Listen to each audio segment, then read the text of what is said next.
Assalamualaikum warahmatullahi wabarakatuh. Salam sejahtera untuk kita semua. Apa kabar pemirsa UGTV?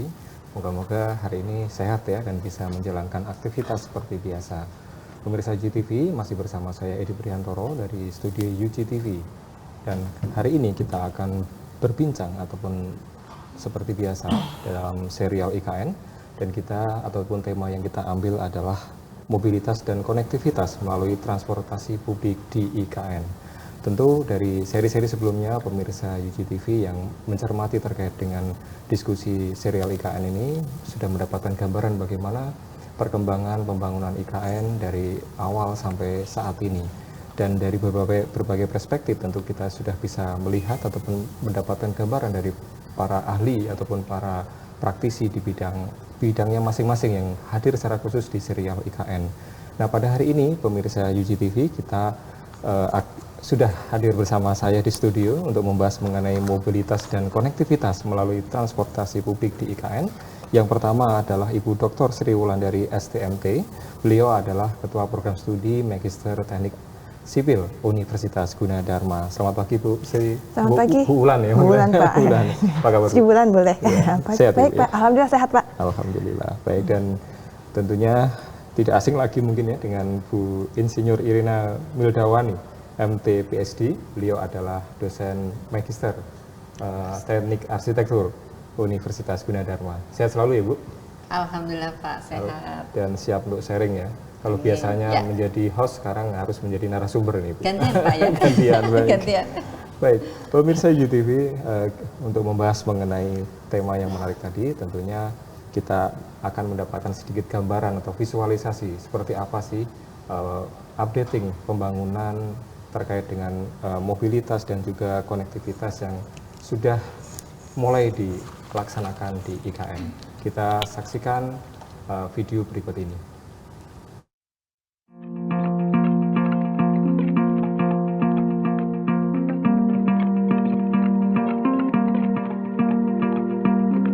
Prinsip dasar mobilitas dan konektivitas di IKN tercantum dalam Rencana Induk IKN yang merupakan lampiran dari Peraturan Presiden Nomor 63 Tahun 2022. Mobilitas dan konektivitas termasuk dalam prinsip dasar dan strategi infrastruktur yang secara rinci tertuang pada bab 3 tentang prinsip dasar pembangunan Ibu Kota Nusantara. Mobilitas transformatif dan terintegrasi yang berfokus pada kualitas hidup digunakan sebagai pendorong ekonomi utama dan faktor pembeda untuk Ibu Kota Nusantara. Melalui penyediaan tempat dan jaringan yang terhubung dengan baik, mudah diakses, tangguh, dan berorientasi pada masa depan. Sementara itu, prinsip dasar penyediaan transportasi dirancang untuk memenuhi semua KPI yang berkaitan dengan prinsip ketiga, yaitu terhubung, aktif, dan mudah diakses. Indikator kinerja tersebut yaitu 1. 80% perjalanan menggunakan transportasi publik atau mobilitas aktif. 2. 10 menit ke fasilitas penting dan simpul transportasi publik. 3. Kurang dari 50 menit koneksi transit ekspres dari kawasan inti pusat pemerintahan atau KIPP ke bandara strategis pada tahun 2030. Aspek penting yang perlu menjadi pertimbangan adalah dampak pada lingkungan hidup dan sosial, integrasi tata guna lahan, strategi ekonomi, dan pertimbangan kelayakan dalam pengembangan infrastruktur. Dengan demikian, pertimbangan tersebut dapat menghasilkan rekomendasi konsep, prinsip, dan pedoman transportasi yang bersifat holistik, terfokus, dan dapat memberikan hasil yang sepadan dengan investasi yang dikeluarkan atau value for money, serta dapat memfasilitasi dalam pencapaian tujuan pembangunan IKN secara menyeluruh. Prinsip utama mobilitas dan konektivitas mengedepankan inovasi dan fleksibilitas serta memperhatikan berbagai kemungkinan pada masa mendatang. Adapun keenam strategi mobilitas adalah membentuk: pertama, kota yang terhubung; kedua, kota yang kompak dan mudah dikembangkan; ketiga, kota yang berkelanjutan dan mudah diakses; keempat, kota yang aktif dan ramah pejalan kaki; kelima, kota yang efisien, aman, dan resilient; serta keenam, kota yang siap menghadapi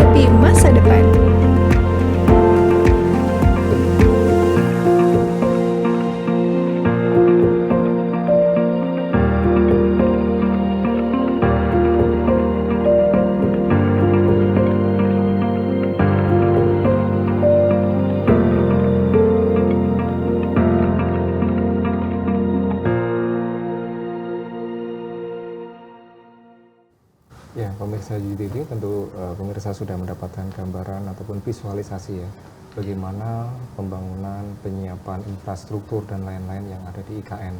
Nah, tentunya ini juga kalau kita kaitkan dengan apa yang tadi juga disampaikan bahwa menurut peraturan Presiden nomor 63 tahun 2022 bahwa memang ada prinsip dasar ya di dalam pembangunan ibu kota Nusantara ini. Artinya memang kita rencanakan dengan baik ya Bu Ulan ya. Sehingga nanti ke depan ya kita tidak akan bertemu lagi dengan kota-kota konsep lama gitu ya. Mungkin Bu Ulan bisa menambahkan kira-kira apa sih yang atau visualisasi seperti apa sih menurut Bu Ulan? Silakan. Oke, baik. Kalau saya melihat dari rencana induk dari kota IKN itu, kalau yang saya perhatikan bahwa pada intinya sih tidak ingin seperti tadi Pak Edi bilang, tidak ingin seperti kota lama gitu ya. Kalau misalnya kita kota lama ya kita mengalami sendiri ya Pak ya, di Jakarta, di kota-kota besar di Indonesia itu adanya Jakarta deh contohnya ya, kayak sekarang meskipun sudah ada Transjakarta gitu kan, terus kemudian sudah ada kendaraan umum yang terintegrasi gitu kan, dan dengan Transjakarta dan dengan MRT, tetapi tetap juga akhirnya hampir sebagian besar penduduk itu malah tetap menggunakan kendaraan pribadi. Kita sendiri ngerasain ya Pak ya, setelah pandemi itu macetnya astagfirullahaladzim gitu kan, macet banget gitu kan. Nah ini yang ingin dihindari di ibu kota IKN, kota Nusantara ini, karena kalau saya melihatnya bahwa saya melihatnya sebenarnya rencana ini cukup matang ya Pak ya, karena saya melihat bahwa konsepnya itu pun juga nantinya akan dihubungkan dengan sistem informasi yang terintegrasi. Kalau istilahnya kalau dalam transportasi itu adalah Intelligent Transport System atau ITS. Dan ini juga sebenarnya ITS itu juga sudah diaplikasikan di pelabuhan di Balikpapan, gitu kan. Jadi itu sudah dilaksanakan. Jadi waktu itu kami sempat mengadakan IKN dengan Syah Bandar Balikpapan. Nah di situ juga sudah untuk pelabuhan itu sudah diterapkan. Tetapi kan harapannya di sini bahwa kedepannya tuh tidak hanya pelabuhannya saja, tetapi antar kotanya simpul-simpul di dalam kotanya pun juga maunya itu terjadi gitu. Jadi memang kita kan pengennya dari pemerintah gitu kan kita sebagai rakyat Indonesia pengen dia ada kota yang kurang lebih smart city gitu ya, dan terhindar dari kemacetan. Nah kalau misalnya saya melihat dari rencana induk ini memang hierarki transportasi umumnya benar-benar dibagi menjadi 4 bagian, gitu, yaitu kalau misalnya ada yang namanya koridor regional, lalu ada yang namanya koridor primer, ada koridor sekunder dan tersier.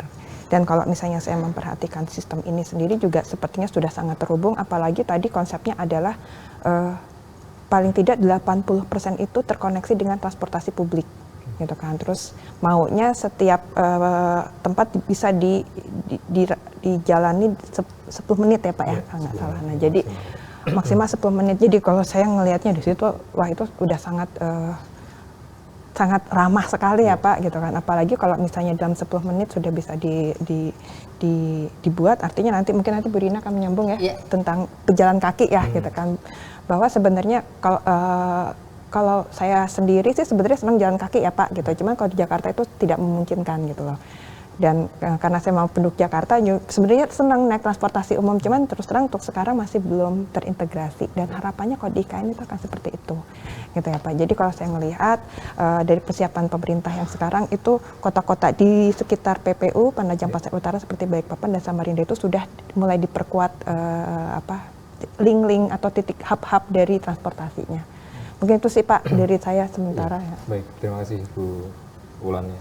Jadi pemirsa GTV tentu kalau kita melihat memang ada perencanaan yang cukup matang ya, seperti tadi yang Bu Ulan sampaikan, bahwa memang untuk keterhubungan antara semua simbol tadi kan penting sekali ya, karena itu akan memperlancar dalam proses memperlancar dalam mobilisasi dan pergerakan masyarakat ya, dari satu titik ke titik berikutnya.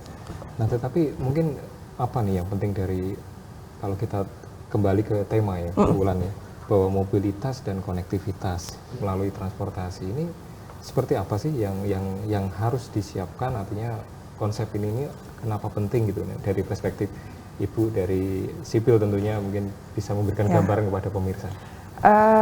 Kalau dalam bayangan ya, kalau menurut saya sih ya, yang penting itu adalah tidak adanya kemacetan, baik itu dari sisi logistik barang ataupun dari manusia, gitu. Jadi dan memang perlu juga tata kota juga ya, perencanaan kota juga. Perencanaan kota kalau di IKN itu memang yang saya lihat memang sudah cukup tertata bagus ya Pak ya, gitu. Akhirnya benar-benar ada di mana ada yang namanya kota pemerintahan, di mana ada yang tempat-tempat suburban atau tempat tinggal masyarakat ya.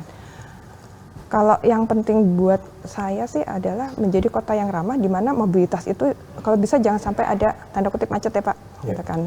Kalau misalnya kita mengharapkan bahwa mobilitas ini baik, artinya harus didukung dengan infrastruktur yang struktur yang baik juga gitu. Artinya bahwa meskipun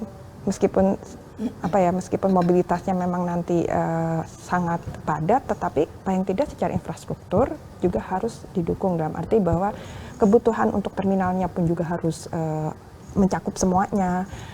Terminal baik terminal barang maupun terminal manusia, terus kemudian pelabuhannya pun juga, apalagi kalau misalnya nanti ngeliat ke depan gitu, ke depan itu kan pasti lalu lintas manusia dan barang juga akan semakin padat, apalagi ke IKN ya, semakin tinggi ya.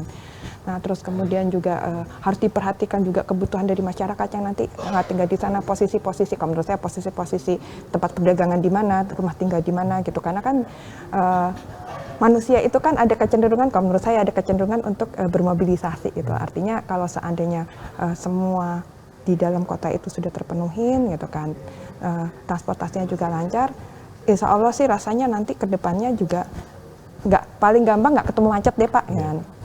Nggak ketemu macet. Nah dan juga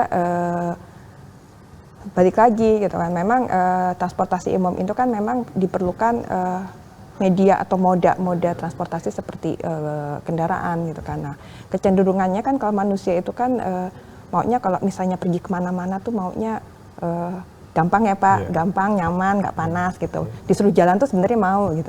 Artinya atasnya ini asal saya teduh gitu kan, disediain payung ya. Iya, kalau atasnya panas. Nah gitu kan. Jadi mungkin itu yang akan dipikirkan juga, karena benar kata Pak Edi tadi, kita tuh yang penting kan sebenarnya nyaman ya Pak, gitu kan. Kalau dari sisi infrastruktur sipil sih pasti kami akan menyediakan, saya yakin pemerintah juga akan menyediakan sesuai dengan standarnya struktur gitu kan. Artinya kebutuhannya seberapa nanti kami akan sediakan seperti itu. Terus sebanyak apa masyarakat yang akan bolak-balik sana itu yang akan disediakan. Kalau misalnya saya ngelihat memang pada saat proses penentuan titik-titik dari lalu lintasnya itu, hub-hub lalu lintas itu sudah dikaji sampai 29 titik terminal sesuai dengan kebutuhan nantinya gitu. Jadi kalau buat saya, kalau misalnya dalam bahasa umum adalah yang penting itu nggak macet sih Pak. Yang penting nggak macet, kita kemana-mana gampang gitu kan. Dan satu lagi, murah sih yang penting. Kalau mahal juga mikir panjang juga ya Pak gitu lah. Itu sih kalau menurut saya ya Pak ya. Baik, kalau kita mengutip dari apa yang tadi ditayangkan di awal, bahwa mobilitas dan konektivitas ini ada penyediaan tempat Bu ya, menyediakan tempat, jaringan yang terhubung dengan baik, kemudian juga mudah diakses, tangguh dan berorientasi pada masa depan. Nah, sekilas tadi Bu Wulan sudah menyampaikan nih bahwa ya ke depan tentunya kita tidak akan macet lagi, gitu kan, orientasinya ke depan ya, dan juga nyaman gitu kan. Nah, kalau dikaitkan dengan beberapa hal tadi Bu, ketersediaan tempat, jaringan yang terhubung dengan baik, mudah diakses, tangguh dan berorientasi pada masa depan, menurut Bu Wulan seperti apa nih? Kalau menurut saya sih ya, kalau dari sisi perencanaan saya ngelihatnya itu sudah direncanakan dengan baik ya Pak. Kalau saya ngelihat dari saya ngobrol sama teman-teman saya yang juga yang berada dalam lingkar IKN gitu, sebenarnya sudah dilaksanakan dengan baik. Artinya memang semua dipikirkan, hub-hub ini sudah dipikirkan akan terhubung dengan satu sistem di mana nanti akan ada semacam pusat sistem integrasi gitu, di mana nanti akan menghubungkan dengan entah pelabuhan, entah lalu lintas gitu. Dari lalu lintas sendiri nanti ada istilahnya ada ACT ya Pak, ACT. Jadi kayak semacam ruangan untuk melihat koridor lalu lintasnya gimana, titik macetnya di mana gitu lah. comment room gitu Bu? Ya, semacam itu ya. Nah, Semacam itu. Jadi kalau di Jakarta sendiri sebenarnya sudah ada ya Pak. Cuman kalau nantinya ke depannya kalau di IKN itu rasanya bukan hanya buat lalu lintas aja, tetapi nanti terhubung dengan terminal, terhubung juga dengan pelabuhan udara, semuanya jadi terhubung gitu. Artinya bahwa kalau misalnya simpul-simpul ini sudah terhubung, bisa kita koordinasikan dengan baik. Kalau misalnya ada apa-apa menjadi cepat untuk ditanggapi, terus kemudian cepat untuk diselesaikan gitu. Rasanya sih ke depannya keterhubungan dari masing-masing hub-hub ini bisa kalau misalnya bicara sebagai masyarakat umum, yang nggak ada gangguan di jalan, kalaupun ada gangguan di jalan itu akan cepat ditanggapin. Terus kemudian yang penting lagi sih Pak, kalau misalnya untuk masalah hub ini juga mungkin benar-benar harus dipikirkan segala aspek dalam arti misalnya gini Pak, kalau misalnya paling dapat contoh nih ya, kalau misalnya sekarang kan sudah ada kendaraan online gitu ya. Mungkin nanti kendaraan online ini harus dipikirkan di mana tempat posisi parkirnya gitu, dan saya rasa ini juga sudah diantisipasi ya Pak. Biar bagaimanapun juga kalau di Indonesia, kalau saya ngelihat secara garis besar itu rata-rata memang cukup banyak pengendara sepeda motor gitu kan. Sepeda motor cukup banyak karena memang terus terang aja dengan kendaraan sepeda motor itu relatif lebih efisien dan efektif gitu loh. Cuman nanti kedepannya pun kalau seandainya nanti di IKN sudah moda transportasi publik ini sudah terhubung dengan baik, rasanya juga motor nggak akan terlalu banyak, hanya cuma tetap harus dipikirkan juga Pak gitu. Posisi-posisi nanti motor itu akan berada di sisi sebelah mana gitu. Tapi rasanya sih itu saya yakin dari pihak pemerintah juga sudah dipikirkan juga ya Pak gitu kan, karena kan nanti kotanya kan maunya ramah lingkungan ya, gitu lah kalau ngelihat dari peraturan presidennya ke arah situ gitu Pak. Ya termasuk budaya naik motor ya Bu ya. Walaupun infrastrukturnya udah bagus, tapi kalau budayanya masih kanan kiri gitu juga. Oh iya betul. Banyak yang nggak punya SIM. Oke. Atau SIM-nya nembak jangan-jangan. Baik pemirsa UTV. Nah kalau ini Bu, kalau kita mengutip tadi ya bahwa memang salah satu hal yang harus dipikirkan adalah bagaimana menjangkau beberapa titik tadi ya, termasuk juga kalau kita ingin mengakses ke kawasan inti pusat pemerintahan pun ada ketentuannya. Ini mungkin pemirsa saya sedikit mengutip bahwa di sini bahwa rencana pembangunan transportasi publik itu yang akan menjadi keistimewaan di IKN itu adalah di mana harus memenuhi beberapa indikator kinerja. Seperti 80% perjalanan menggunakan transportasi publik. Ya harapannya bahwa semuanya memang menggunakan transportasi publik ya 80% ya. Sehingga memang harus memberikan ya harus disiapkan dulu kan Bu. Dan saya yakin kalau misalnya memang kondisi transportasi umum itu sudah atau publik itu udah baik, mereka juga akan beralih dengan sendirinya, nyaman dan seterusnya gitu. Nah, artinya targetnya 80%. Kemudian perjalanan menggunakan 80% transportasi perjalanan menggunakan transportasi publik. Kemudian 10 menit ke fasilitas penting dan simpul transportasi publik. Ya, jadi mereka bisa cepat gitu ya. Jadi itu yang ya kalau misalnya memang semua sudah terencanakan dengan baik kan memungkinkan ya. Sehingga mereka juga tidak takut dimarahin bosnya karena terlambat dan sebagainya kan gitu. Ya, kemudian kurang 50 menit untuk koneksi tadi yang saya katakan bahwa kurang 50 menit untuk koneksi ekspres dari kawasan inti pusat pemerintahan atau KIPP ke bandara strategis pada tahun 2030. Artinya memang ya mau tidak mau memang harus arahnya ke sana kan gitu. Iya. Gimana Bu Irina, ada komentar Bu, silakan Bu. Iya Pak, ini kan IKN ini kita ingin menjadikan kota yang ramah ramah manusia gitu ya. Jadi manusia itu yang menjadi titik pusat perhatian dari perencanaannya Pak. Jadi memanusiakan manusia di IKN tersebut. Karena itu yang menjadi tulang punggung itu adalah sebenarnya koridor pejalan kaki. Nah, tetapi pejalan kaki ini tadi sudah dikatakan 10 menit sampai ke titik-titik strategis atau infrastruktur utama dari mobilitas ini ya. Nah, tentunya dengan dukungan infrastruktur yang sudah baik, itu nanti untuk yang jarak jauh itu akan disupport oleh infrastruktur ini Pak. Jadi pejalan kaki itu ya kalau kita lihat contohnya di negara tetangga aja ya, mungkin di Singapura atau Australia gitu. Itu kan manusia itu orang itu suka berjalan kaki atau naik sepeda Pak. Nah, untuk mewadahi atau menyambungkan ke jarak yang jauh, mereka itu boleh membawa sepedanya ke kereta. Nah, kalau di sini kan belum boleh, Pak. Kalau enggak penitipan sepeda di stasiun-stasiun Nah, Bu, betul. ataupun di terminal-terminal Betul. begitu. Makanya mereka dengan itu nanti akan bisa mengakses yang untuk jarak jauhnya. Kalau jarak dekatnya kan bisa di jalan kaki atau bersepeda. Dan dengan adanya mixed use, mungkin mixed use itu artinya tata guna lahan campuran antara perumahan dan fasilitas sosial ekonomi terdekat, itu mereka sebenarnya tidak perlu ke tempat jauh kecuali untuk faktor-faktor yang tertentu gitu, Pak. Ya, saya pernah melihat di salah satu di negara maju ya Bu, Jepang Bu, itu masyarakat yang ingin konektivitas tadi begitu sampai di stasiun ataupun terminal itu sudah ada penitipan sepeda yang dia bisa masuk naik ya, turun ya, langsung masuk, kita tinggal kasih sepedanya, kita dapat kartu, dan nanti pas pulang vale sepedanya itu, betul, Pak, sistem. jadi langsung pakai mesin terus ditaruh gitu. Otomatis. Nah, itu kan tentunya bagus juga. Itu, Pak, betul. efisien. Dan juga mereka ya itu tadi Bu, kalau dia agak jauh dari tempat tinggal, nah dia bisa naik sepeda dan dititip di sana gitu. Artinya kalau konsep ramah lingkungan tentunya juga oke lah gitu. Baik, kemudian Bu Irina, apa saja nih kalau menurut Ibu ya perbedaan prinsip mobilitas dan konektivitas dalam transportasi publik di IKN dengan sistem perkotaan kita yang saat ini, Bu? Iya, tadi Bu Ulan juga sudah menyinggung bahwa yang diinginkan itu tidak adanya kemacetan ya. Kalau yang sekarang ini kan kita di mana-mana ada kemacetan.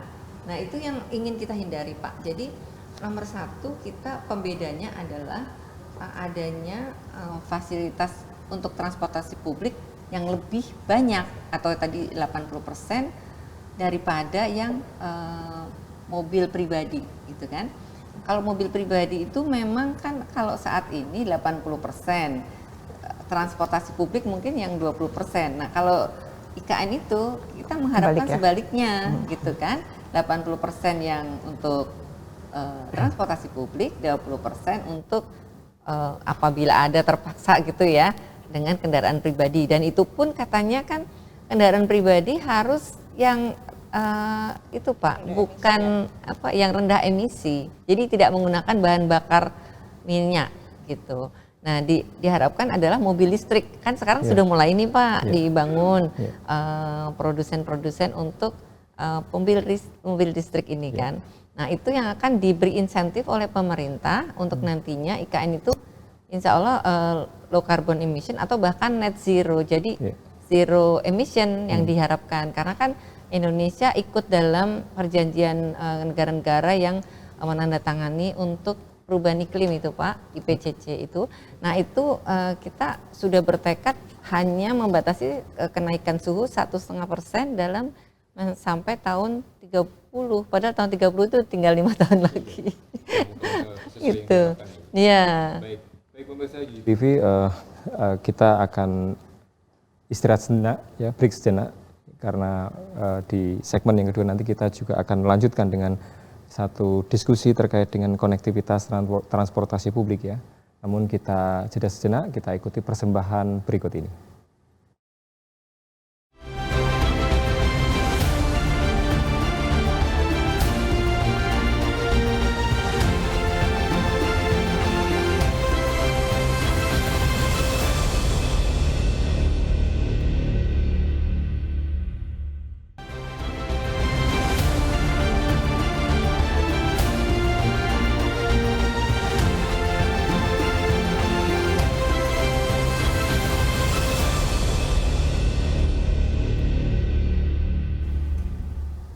Ya, pemirsa UGTV, kalau kita menyaksikan video tadi ataupun video lagu tadi, tentunya Indonesia itu sangat indah gitu ya. Dan dimanapun berada ibu kota Nusantara ataupun IKN ini juga saya rasa seluruh masyarakat Indonesia menunggu seperti apa sih nanti ibu kota negara kita yang baru ya. Dan tentunya kita terus berdoa dan mendukung bagaimana ataupun pembangunan ibu kota Nusantara ini. Dan masih bersama saya Edi Priantoro dari UGTV, dan hari ini kita membahas ataupun dalam program acara Serial IKN dengan tema mobilitas dan konektivitas melalui transportasi publik di IKN. Masih bersama saya di studio Ibu Dr. Sri Wulandari STMT, Beliau adalah Ketua Program Studi S2 Teknik Sipil Universitas Gunadarma, serta Ibu Insinyur Irina Mildawani MT PhD. Beliau adalah dosen Magister Teknik Arsitektur Universitas Gunadarma. Dan sebelum kita masuk kepada tema yang kedua nih, Bu Irina dan Bu Wulan ya, terkait dengan konektivitas transportasi publik. Nah, tadi ada yang belum selesai nih sebetulnya Bu Irina ya, bahwa kalau kembali jika kita kaitkan dengan 6 strategi mobilitas dalam membentuk kota ya, jadi kota yang terhubung, kemudian kota kompak dan yang mudah dikembangkan, kota yang berkelanjutan dan mudah diakses, kemudian kota yang aktif dan ramah pejalan kaki, kota yang efisien, aman, resilient, dan kota yang siap menghadapi masa depan. Ya, nah ini menurut Ibu seperti apa nih 6 hal atau 6 strategi mobilitas ini? Silakan Bu. Ya. Jadi 6 strategi ini sudah menjadi dasar pemikiran dari para perencana dan perancang kota. Ya. Karena kita tahu bahwa yang terlibat dalam perencanaan dan perancangan di IKN ini sudah melalui saringan, jadi melalui sayembara, melalui pelelangan, dan semua melibatkan para pakar dan praktisi maupun mungkin sebelumnya adalah peneliti ya Pak, mengenai kota-kota yang akan menjadi window show gitu. Maksudnya IKN itu begitu idealnya sehingga kita ingin menjadikan dia itu jendela gitu ya, jendela Indonesia untuk dunia gitu kan. Nah, tentunya ini membutuhkan pemikiran kolaborasi para pakar dari berbagai bidang ilmu, baik dari arsitektur lanskap, perencana kota, perancang kota, maupun sipil, dan mungkin juga ada macam-macam seperti geologi, karena di sini kan tanahnya cukup bervariasi ya kan. Nah itu semuanya memerlukan pemikiran yang memang mendalam gitu. Nah kami melihat bahwa kota yang terhubung ini merupakan katalisator pertumbuhan ekonomi Pak. Jadi nantinya diharapkan dengan adanya 3 kota yang terhubung ini dari IKN Nusantara maupun Balikpapan dan Samarinda itu akan menjadikan katalisator pertumbuhan ekonomi yang akan saling bersinergi gitu Pak. Itu yang pertama ya Pak. Yang kedua itu kota yang kompak dan mudah dikembangkan. Maksudnya adalah basis perencanaannya atau desainnya itu adalah TOD Pak, Transit Oriented Development. Yaitu di mana kota itu dikembangkan berdasarkan modul-modul Pak. Jadi setiap modul itu ada pemukiman, kemudian daerah ekonomi komersial, dan itu selalu ada titik hub transport yang tadi diceritakan oleh Ibu Wulan. Sehingga kalau dikembangkan makin meluas, itu modul-modul itu akan mengikuti terus gitu. Jadi akan mudah dikembangkan karena sudah ada semacam tipologinya gitu Pak. Nah, itu yang akan dikembangkan berbasis tadi kota kompak dan mudah dikembangkan. Nah kemudian yang ketiga itu kota berkelanjutan dan mudah diakses. Maksudnya berkelanjutan itu kan sustainable development. Kita menghadapi perubahan iklim sehingga solusinya mau tidak mau harus low carbon emission atau kota yang rendah emisi.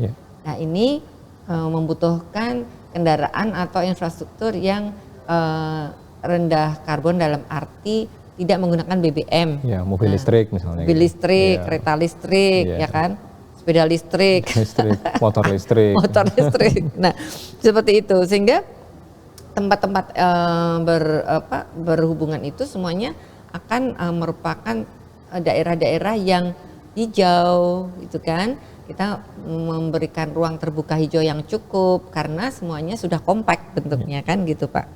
Nah, jadi sistem transportasi ini direncanakan sebagai transportasi yang adil bagi masyarakat atau fair infrastructure. Karena kalau misalnya berbasis ekonomi yang tidak adil itu kan kalau yang punya pendapatan tinggi mungkin kendaraan pribadi gitu kan. Kemudian yang berpenghasilan rendah harus terpaksa naik kendaraan umum. Nah kalau di sini tidak Pak, di sini penghasilan Anda berapapun tetap akan naik kendaraan umum, public transportation, karena diharapkan ini sudah mewadahi, tadi sudah diceritakan oleh Bu Wulan, infrastrukturnya itu sendiri yang disiapkan begitu mewadai semuanya, sehingga orang pun mau tidak mau akan menaiki public transportation gitu Pak. Nah yang keempat adalah kota yang aktif dan ramah pejalan kaki Pak. Nah ini di sini yang jelas tadi adalah manusia itu pada dasarnya harus berjalan Pak. Kalau nggak jalan kita nggak sehat sebenarnya kan, jadinya sakit gitu. Jadi dengan adanya kota yang ramah pejalan kaki ini diharapkan ruang-ruang terbuka hijau yang teduh sehingga orang itu senang ya jalan ya. Kalaupun kekurangan pohon mungkin ada kanopinya gitu kan. Nah jadi ini semua yang disiapkan dan juga ada mungkin sitting group ya, tempat-tempat bisa beristirahat setiap beberapa ratus meter gitu kan. Dan jangan lupa Pak, pejalan kaki itu ada juga yang disabilitas. Jadi yang disabilitas ini harus diwadahi juga dengan misalnya rem, dengan jalur-jalur untuk para tunanetra, tunadaksa, kemudian juga ada tanda-tanda atau signage untuk yang tunarungu, begitu Pak. Jadi ini ramah pejalan kaki itu harus memikirkan disabilitas juga gitu Pak. Nah kalau kota efisien, aman dan resilient ini jelas mengutamakan manusia dengan penerapan tadi Bu Wulan sudah menjelaskan ITS, Intelligent Transportation System ya, seperti itu. Sehingga dengan adanya ITS itu akan menjadikan perjalanan kita itu sudah efisien, dan kalau kita pakai HP aja itu ya, kalau kita di negara tetangga gitu. Kan kita sudah tahu nih kita mau menuju kemana, jam berapa, itu pasti tepat on time gitu. Kita harus sampai di stasiun kereta atau stasiun bis jam sekian karena mau ngambil bis yang jam sekian, nanti sampai di sana menit kesekian kan gitu Pak. Tepat waktu semua Ibu. Tepat waktu, makanya efisien dan tadi resilient juga Pak. Nah kemudian yang keenam terakhir adalah kota yang siap menghadapi masa depan. Ini semua kita harus terintegrasi secara sistem informatika nih Pak. Kalau semua sudah siap seperti itu ya insya Allah sih kita akan bahagia gitu tinggal di IKN ya Pak ya. Siap-siap nih Pak pindah Pak. Pak. Terima kasih Bu Irina. Terima kasih Pak Edi. Baik pemirsa UGTV, kita kembali Bu Irina tadi sudah memberikan gambaran kepada kita terkait dengan 6 strategi yang mobilitas ya di IKN nantinya, dan kita ataupun ini berkaitan dengan bagaimana konektivitas transportasi publik pada segmen yang kedua ini. Dan sebelum kita membahas mengenai bagaimana konektivitas transportasi publik di IKN, kita saksikan satu tayangan berikut ini.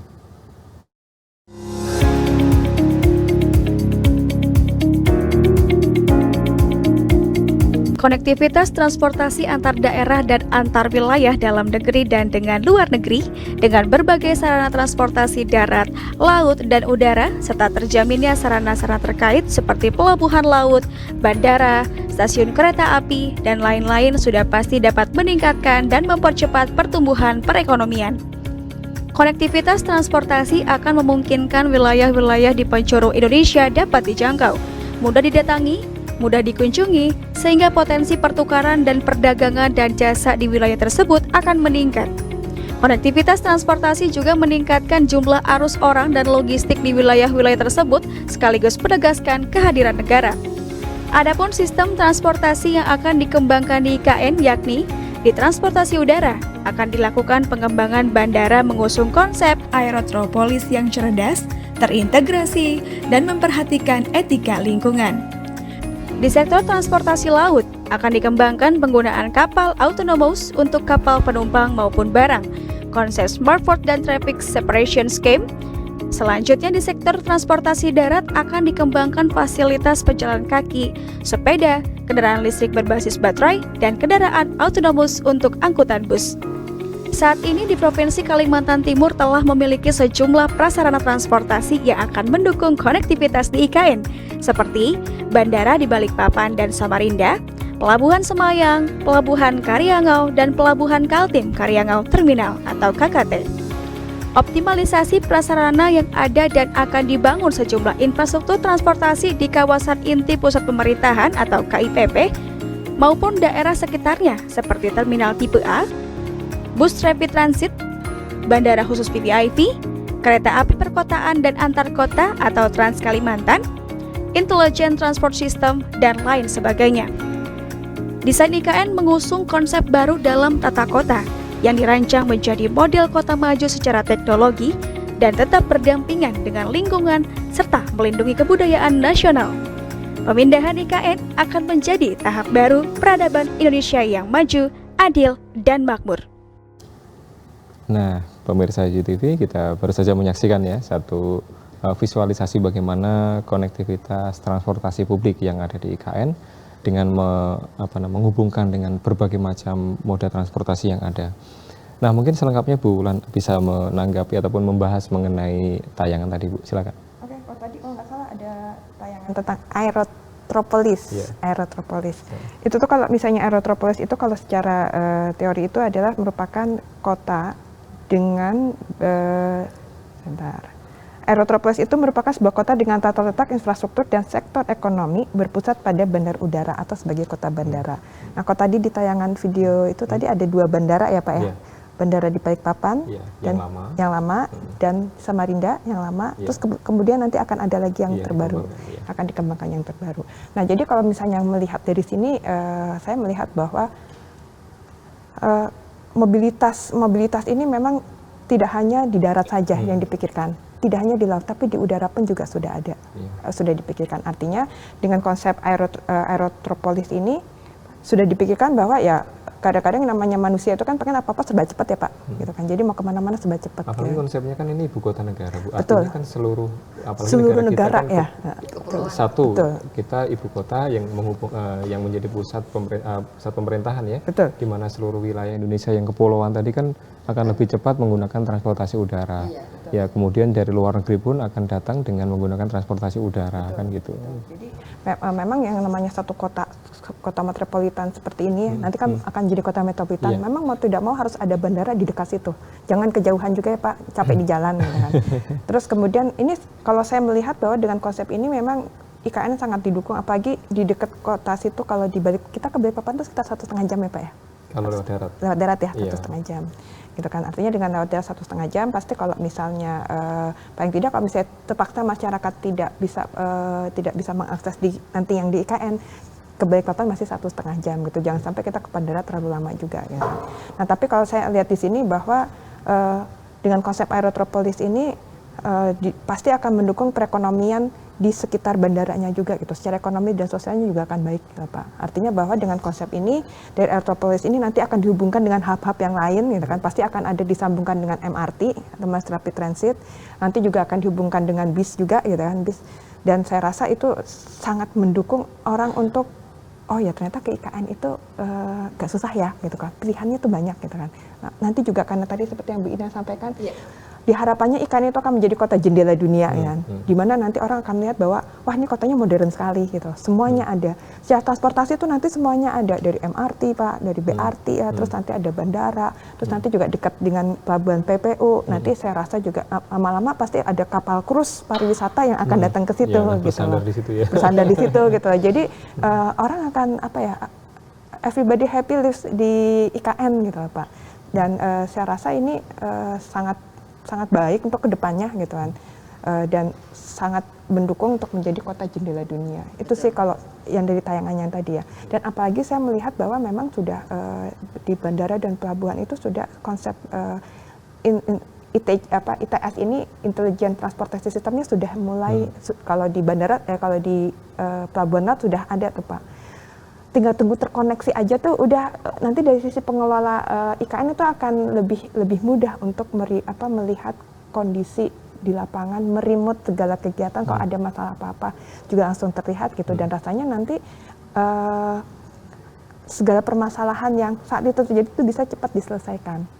Itu ya Pak, itu menurut saya. Nah, bagaimana cara mengkonektivitas dari segalanya, semua moda tadi Bu? Kira-kira kedepannya seperti apa gitu? Kalau konektivitas sih yang pasti ya dengan adanya ITC ini, Intelligent Transportation System gitu kan, yang pasti nanti wah itu IT di situ akan bermain banyak ya Pak, dari sisi robotiknya, terus dari AI Artificial Intelligence gitu kan. Kunci utamanya kalau menurut saya sih ada di sini, di ITS ini gitu loh, untuk mengkoneksi semuanya. Artinya tadi seperti Bu Rina sampaikan gitu kan. Betul, ada command room. Kayak tadi Bu Rina bilang, paling nggak kalau misalnya kita mau misalnya nih saya dari bandara nanti di PPU tuh, gitu, Ibu Kota Nusantara. Saya pengen jalan ke pusat gitu. Kira-kira saya naik transportasi apa saja dan jam berapa saya bisa naik. Dan itu semua ada sudah tersedia pilihan. informasinya. Gitulah. Ya, Itu dengan adanya sistem informasi seperti ini tuh akan sangat membantu untuk menghubungkan ke semua hub, baik dari yang sifatnya regional sampai yang tersier gitu loh. Kalau misalnya saya nggak tahu, nanti siapa tahu sepeda juga bisa tahu, nanti sepeda di sini yang bisa disewain berapa, nanti ada semua gitu loh. Nah itu sih kalau menurut saya konektivitasnya tuh yang paling penting ada dari sistem informasinya juga gitu loh Pak. Oke, baik, terima kasih Bu Wulan. Nah kemudian kita beralih ke Bu Irina nih Bu. Kalau misalnya kita kaitkan dengan prinsip dasar penyediaan transportasi, di mana itu dirancang untuk memenuhi semua KPI yang berkaitan dengan prinsip terhubung, aktif dan mudah diakses. Nah ini menurut Ibu bagaimana Bu?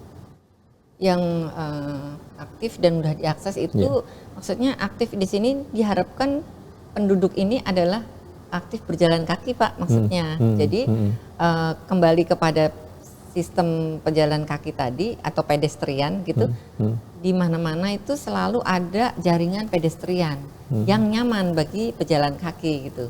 Nah kelemahan kita kan kalau di kota-kota yang panas gitu kan males jalan kaki ya Pak. Kenapa? Karena tadi mungkin kekurangan ruang terbuka hijau yang teduh, kekurangan koridor yang nyaman dan aman. Mungkin kalau malam itu yang diperlukan adalah ini Pak, penerangan yang cukup sehingga akan menghindarkan kejahatan ya. Jadi disitulah adanya aman, resilient, aktif dan ramah pejalan kaki itu ada di situ Pak. Baik siang, malam, sore maupun malam. Jadi orang itu akan merasa nyaman meskipun dia sendirian di ruang terbuka di malam hari karena akan diawasi CCTV gitu Pak ya. Betul. Jadi kalau ada kejahatan atau apa ya itu akan segera termonitor dan bisa segera diantisipasi atau dilakukan penanganan. Nah disitulah yang dimaksud dengan ramah pejalan kaki. Dan saya kira ini nanti bisa menjadi KPI juga nih, KPI bagi kota yang apa namanya kalau begitu zero crime gitu ya Bu ya. Jadi di situ termasuk salah satu ini tingkat keamanan yang diinginkan oleh kota-kota dunia gitu Pak. Ya mungkin itu. Pak. Jadi tidak perlu lagi banyak polisi di jalan-jalan ya Bu, karena cukup termonitor dengan CCTV ya? Tadi ya. Sehingga itu juga membuat nyaman juga masyarakat yang sedang berjalan kaki. Ya mungkin sudah saatnya kita harus berubah, tidak harus melihat ada sosok tertentu kemudian kita baru baru kita taat itu ya kalau baik. Mungkin kembali ke Bu Wulan nih. Bu Wulan, kalau sistem transportasi apa yang nantinya dikembangkan oleh IKN, artinya untuk menghubungkan tadi kan tentu mungkin pemirsa perlu ditekankan kembali bahwa memang ada beberapa moda yang nanti akan dihubungkan bisa baik darat, laut maupun udara gitu.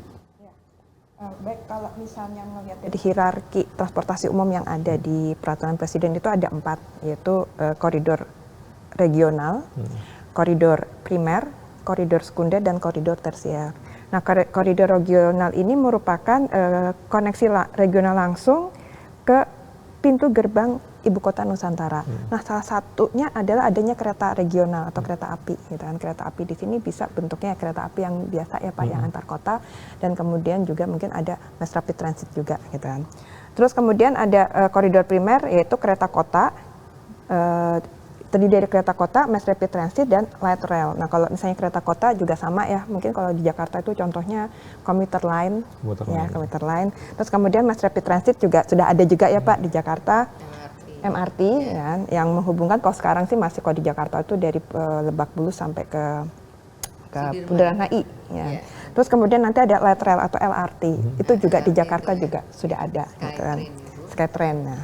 Terus kemudian nanti ada koridor sekunder, yaitu nanti di IKN itu bakal ada tram Pak. Gitu. Kalau sekarang zaman sekarang kan kalau di Jakarta kan belum ada. Padahal zaman dulu ada ya Pak ya. Ada relnya tuh.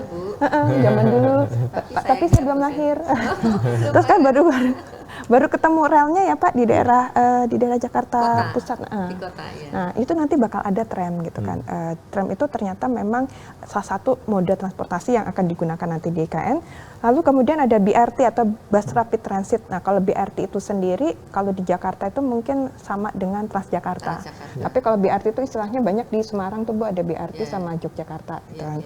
Jadi modelnya seperti itu. Lalu kemudian nanti ada, ya harapannya ada koridor-koridor bus atau terminal yang bagus ya Pak ya gitu. Segalanya ada dari sistem informasinya, terus tadi command room-nya juga gitu, signage-nya juga. Lalu yang terakhir nanti ada koridor tersier, yaitu biasanya di sini adanya bis-bis feeder gitu kan, menghubungkan antar terminal gitu kan. Bis feeder itu kayak bis pengumpan gitu kan. Dan harapannya juga nanti bisa sampai ke titik-titik yang paling kecil, yang lingkupnya lebih ke luasannya mungkin kelurahan atau RT, itu harapannya ada, karena itu kan pengumpan. Lalu autonomous itu ini CIV shuttle yang tanpa kedepannya sih katanya nanti bakal ada yang nggak ada ini ya Pak, nggak ada drivernya gitu loh, asal jangan lihat itu sebagai sesuatu yang gaib ya Pak, jadi nanti wah ini gaib, padahal jalan ini sendiri. Jalan sendiri. Nah itu nanti kedepannya katanya bakal ada gitu kan. Terus yang terakhir juga nih akan ada servis-servis yang lain yang berhubungan dengan yang akan mendukung dari koridor tersier ini. Nah itu yang akan ada di IKN. Ini dalam bayangan saya itu ini modern banget, semuanya bakal ada. Semua yang ada di kota modern di luar itu akan diadakan semua di IKN, dan saya yakin ini benar-benar akan mempermudah warga untuk melakukan mobilitas ke titik-titik yang mereka inginkan. Gitu ya Pak. Dan juga penting juga gini Bu, ketika mereka akan mengakses terminal ataupun stasiun ya, itu kan baik itu yang di bawah ataupun di atas. Ini kan rata-rata ataupun harusnya punya pilihan, misalnya apakah mau pakai lift, pakai eskalator, atau mau naik tangga biasa atau turun tangga biasa. Ya mungkin beberapa di Jakarta sudah ada Bu, cuma saya perhatikan ada yang sudah tidak berfungsi lagi gitu, atau mungkin sementara waktu saya lewat lagi maintenance barangkali ya. Tapi harapannya bahwa layanan publik yang nantinya ada di IKN itu akan 24 jam harus siap. Artinya kalaupun yang ingin naik transportasi umum itu mungkin disabilitas kan akan repot kalau turun tangga gitu. Tapi kalau liftnya itu bisa dioperasikan 24 jam, tentunya itu juga akan memfasilitasi masyarakat. Servis. Maintenance perlu sekali. Kita udah bikin bagus-bagus, tapi kalau servisnya kurang ya wes lah berapa tahun baru perlu bisa. Dicatat berarti nanti. Perlu dicatat untuk servisnya gitu ya Pak. Iya. Baik Bu Irina, ada tambahan Bu barangkali Bu? Tadi Pak, untuk menyiapkan semua itu tentu dibutuhkan SDM nih Pak. Jadi dari manusia untuk manusianya. Nah tadi manusianya itu sebagai perencananya, pelaksananya, maupun yang terpenting adalah pemeliharanya nih Pak. Operation maintenance control ini penting sekali. Tidak hanya termonitor dari command room, tapi ada yang menindaklanjuti kalau terjadi sesuatu, gitu kan. Jadi di sini diperlukan SDM yang handal untuk bisa menjadikan semua yang sudah direncanakan itu berfungsi dengan baik. Jadi layak fungsi dan juga selalu mengedepankan fungsi untuk manusia, sehingga akan terjadi suatu sistem transportasi publik yang fair, yang adil bagi semua masyarakat, dan inklusif bagi disabilitas. Itu Pak, mungkin Pak. Ya boleh, silakan Bu. Tadi Bu Irina kan ngomong tentang pemeliharaan ya. Satu, komunikasi ya. Pada saat kita bicara sudah servis itu komunikasi itu nomor satu sih. Gitu. Segala, makanya kadang-kadang gini, segala yang berhubungan dengan teknis, tetapi kalau misalnya at the end-nya nggak ada komunikasi, itu batal semua. Gitu. Jadi emang komunikasi itu penting banget ya Bu ya. Gitu. Baik, setuju Bu Irina, Bu Ulan ya. Baik pemirsa JTV, kita akan lanjutkan kembali diskusi kita terkait dengan serial IKN Mobilitas dan Konektivitas melalui transportasi publik di IKN. Untuk segmen yang ketiga, kita akan membahas mengenai infrastruktur dan masyarakat pengguna transportasi publik. Namun kita akan rehat sejenak, kita ikuti ataupun ada satu tayangan khusus untuk pemirsa UGTV berikut ini.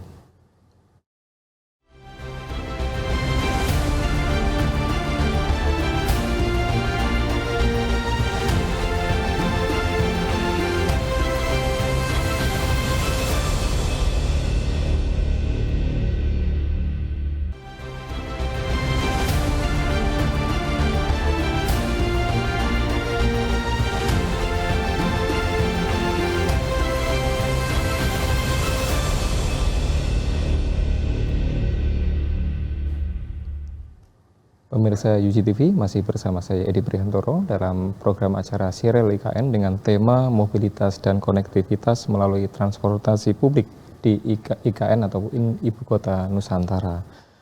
Pada segmen 1 dan 2 kita tadi sudah membahas mengenai beberapa hal. Yang pertama adalah terkait dengan konektivitas ya, ataupun persiapan konektivitas transformasi publik di segmen yang kedua.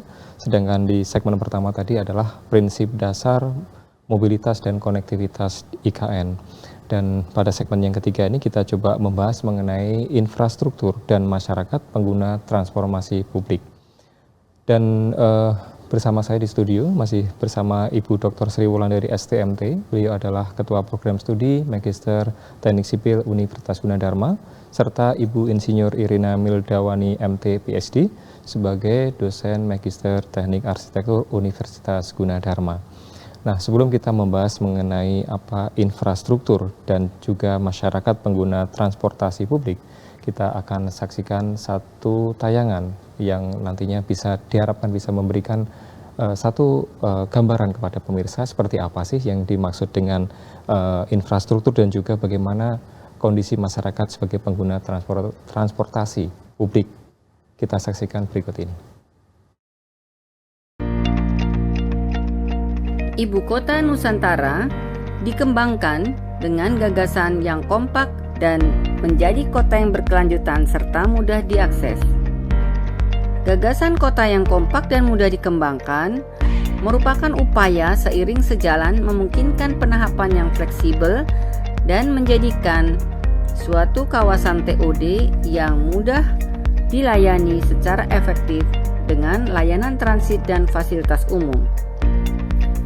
Dari perspektif mobilitas, hal ini memungkinkan jaringan transportasi untuk ditambahkan atau diperpanjang secara bertahap yang diselaraskan seutuhnya dengan tata guna lahan sehingga menciptakan jaringan transportasi yang mudah dikembangkan sesuai dengan jumlah penduduk dan pertumbuhan ekonomi. Konsentrasi lalu lintas yang ditimbulkan berkat tata kota yang kompak akan menghasilkan kebutuhan transportasi yang cukup untuk penyediaan layanan transit berfrekuensi tinggi dengan berjalan kaki, bersepeda, pemanfaatan transportasi umum yang lebih besar dibandingkan dengan penggunaan kendaraan pribadi. Sebagai kota yang berkelanjutan dan mudah diakses, IKN memprioritaskan transportasi umum dan mobilitas rendah emisi guna menciptakan kota yang berkelanjutan dan menciptakan sistem transportasi yang adil bagi masyarakat. Prinsip utama dari strategi mobilitas kota yang berkelanjutan dan mudah diakses meliputi penyediaan angkutan umum massal berkualitas tinggi sebagai tulang punggung semua layanan mobilitas. Penyediaan hierarki dan opsi moda transportasi umum secara terintegrasi mulai dari koridor strategis hingga koneksi jarak jauh yang dapat diakses secara merata oleh semua penduduk. Target sebesar 80% dari semua perjalanan dilakukan dengan transportasi umum atau mobilitas aktif di seluruh kawasan IKN, bahkan hingga 90% untuk simpul-simpul kepadatan tertinggi. Target bagi masyarakat IKN berada dalam radius 10 menit dari transportasi umum. Penekanan prinsip tanpa emisi untuk transportasi umum dan kendaraan pribadi, serta penyediaan lebih banyak rute langsung dan prioritas untuk transportasi umum dibandingkan dengan kendaraan pribadi. Pusat-pusat atau hub mobilitas, yakni titik-titik integrasi yang ditempatkan secara strategis guna mendukung inovasi mobilitas pada masa mendatang. Penetapan langkah-langkah kebijakan atau pengaturan pendukung seperti pemberian subsidi besar tanpa pungutan biaya untuk pengguna transportasi umum, penyediaan sistem pembayaran terpadu termasuk antar moda angkutan umum massal berbasis jalan dan rel, serta penyediaan kerangka kerja terpadu untuk merencanakan, membangun, mengelola, dan memantau sistem transportasi kota. Untuk mewujudkan kota yang berkelanjutan dan mudah diakses, hierarki transportasi umum yang terintegrasi diusulkan untuk memprioritaskan angkutan umum massal berkualitas tinggi dan dapat menjadi tulang punggung semua layanan mobilitas.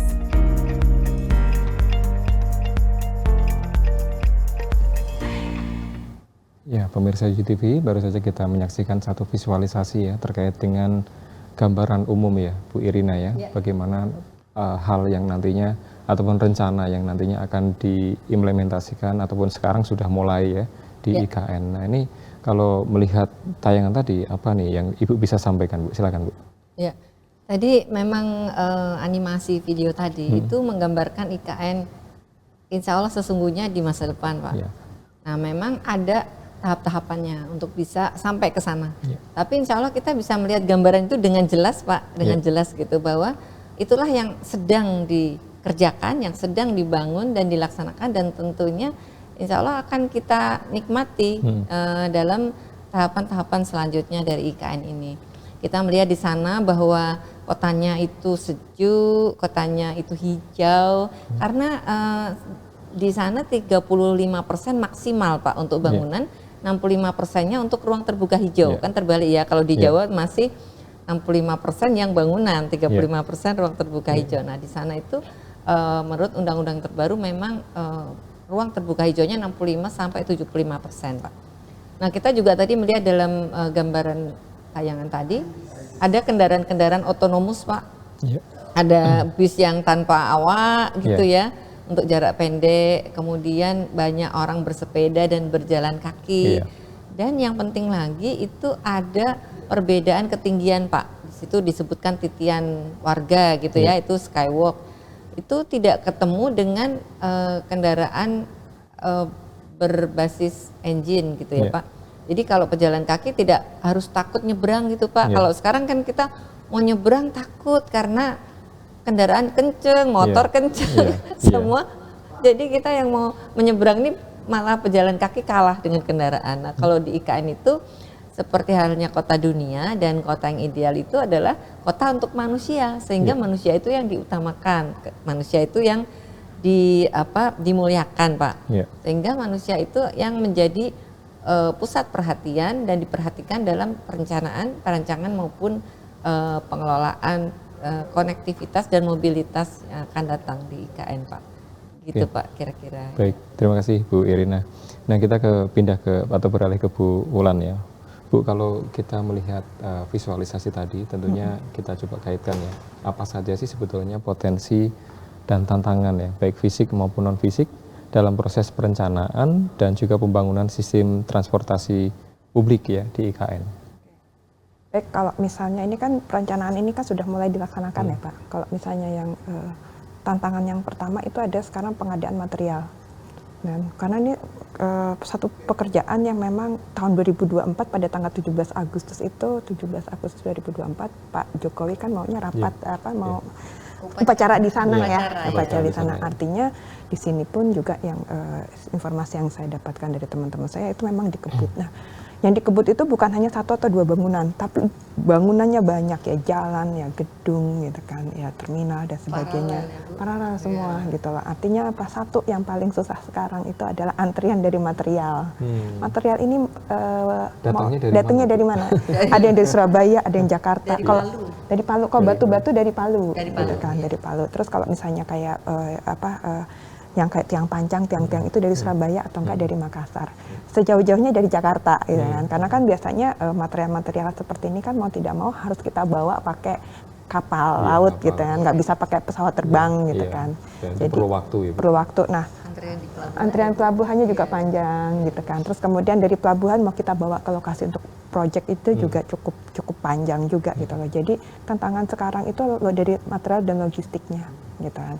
Itu tantangannya fisik. Tantangan non fisiknya itu kalau misalnya saya dari SDM, gitu ya. Harapannya sih sebenarnya nanti kalau misalnya memungkinkan memang harusnya kita pengen ngambilnya dari SDM di sekitarnya gitu. Tapi mungkin untuk sekarang mungkin belum bisa gitu loh. Mau tidak mau harus diambil dari daerah lain. Dan walaupun saya pernah mendengar bahwa memang untuk SDM ini gitu harapan dari kepala desa yang ada di sana ya tolong juga warga sana dilatih supaya nanti bisa membantu proses pembangunan ini gitu. Jadi tidak hanya jadi sekedar penonton. Nah ini kalau dari segi konstruksi itu memang tantangannya memang SDM Pak gitu. Kita harus mau nggak mau harus datangin tukang dari luar gitu, maksudnya luar Kalimantan gitu kan. Terus tenaga-tenaga ahli juga di Balikpapan ada gitu, tetapi dengan proses perkembangan pembangunan yang sebanyak ini itu jadi kurang gitu loh. SDM juga, dan memang harapannya nanti ke depannya dari pemerintah juga berharap bahwa harus ada transfer knowledge ke lokal gitu, artinya ke penduduk sekitarnya, artinya bahwa jangan sampai ada satu teknologi atau satu pengetahuan yang dikuasai oleh satu perusahaan atau dari satu orang saja gitu loh. Nah itu sih kalau yang tantangan yang sekarang sih yang saya lihat gitu, yang udah pada jerit-jerit tuh, aduh mau pesan ini aja harus ngantri panjang ya, nah gitu lah.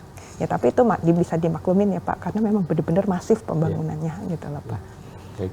Nah ini pemirsa GTV terkait dengan SDM, Gunadarma sendiri sudah hadir Bu di PPU ya, satu Serambi IKN lah gitu. Untuk Gunadarma sudah hadir, tentunya ini juga menjadi hal yang positif ya, artinya bisa memberikan pembelajaran atau membantu menyiapkan SDM yang ada di sekitar IKN lah, terutama seperti itu. Ya karena memang nggak mungkin kita impor dari luar semua ya, tetapi kita lebih enak ataupun lebih nyaman kalau memang masyarakat sekitar itu bisa mengcover itu yang tenaga kerja yang dibutuhkan gitu. Nah baik, kemudian selanjutnya adalah apa nih Bu, terkait dengan konsep penggunaan transportasi massal ya, berkapasitas tinggi, kemudian rendah emisi dan ramah lingkungan. Ini sangat ditunggu masyarakat IKN ya. Ini bagaimana Bu Ulan nih?